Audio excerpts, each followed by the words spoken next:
Ou seja, o que chega aos ouvidos de Nicodemos são informações extremamente negativas a respeito de Jesus.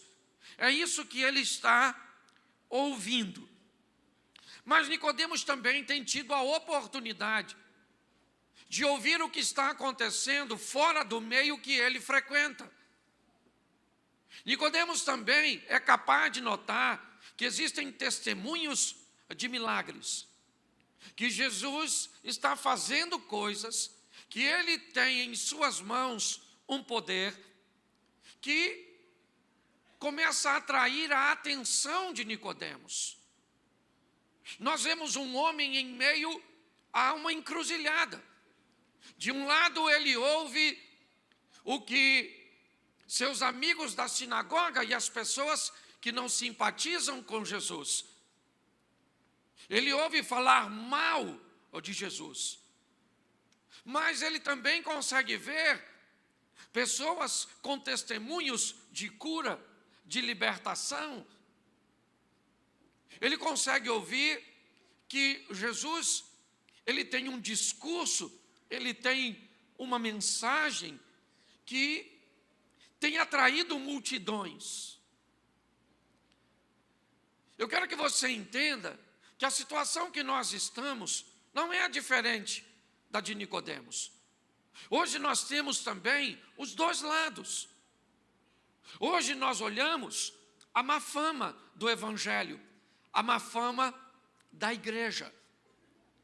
Hoje nós vemos, muitas vezes, falar mal. Quando nós olhamos para a igreja hoje, ou seja, aquilo que representa, né, a palavra de Deus e o próprio Deus, nós começamos a ver que as notícias em torno da igreja não são boas. Nós ouvimos que líderes religiosos se aproveitam da boa-fé das pessoas para tirar de pessoas coisas. Nós vemos líderes religiosos, né, seja ele com notoriedade nacional ou apenas numa igreja local, se tornando um arbitrário, envolvidos em histórias escusas, relacionamentos inadequados. Qual é a função? É a mesma desta época. É jogar lama no nome de Cristo. É descredenciá-lo. É tentar dizer que ele não é bom, que não é verdadeiro, que é duvidoso, sabe? É criar algum desconforto em torno disso. Mas, inevitavelmente também, nós conseguimos enxergar quem procura se aproximar e ver mais de perto o que Cristo está fazendo na vida, na família, na história de pessoas. Também é possível observar os milagres que Ele está fazendo, os casamentos que Ele está restaurando, as curas, a prosperidade que Ele tem trazido e a restauração para algumas pessoas. Então, grande parte dos ouvintes, e talvez alguns deles estejam aqui hoje nas dependências da igreja, se deparam com duas histórias. A história dos aproveitadores, a história que mancha o nome de Jesus, que denigre o nome dele, mas também uma história positiva, de milagres, de conquista, de realizações, de testemunhos, de transformação. Nicodemos se depara com essa situação.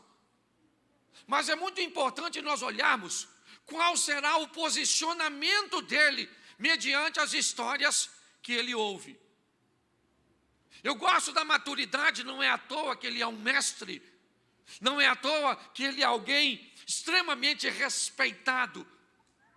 Porque apesar de ouvir duas histórias tão distintas, duas famas, né, tão diferentes, Nicodemos, ele começa a ser atraído. Sabe aquela história, fale mal ou fale bem, mas fale de mim? Me parece que Nicodemos está notando que Jesus se tornou o centro das atenções. Será que tudo que fala a respeito de bom dele é verdadeiro? Será que tudo que fala de mal dele também é verdadeiro? O que se faz quando não se sabe a verdade de fato?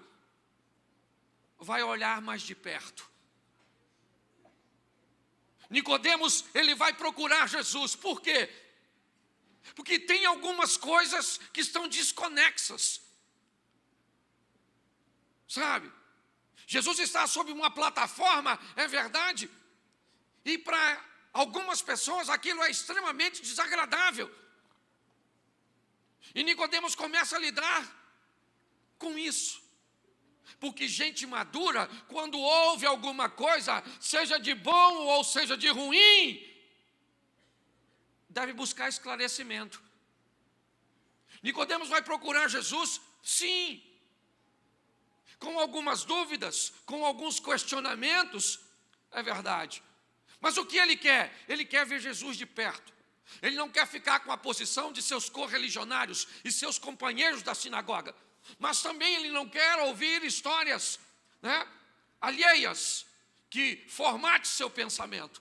Ele quer procurar Jesus. Mas como?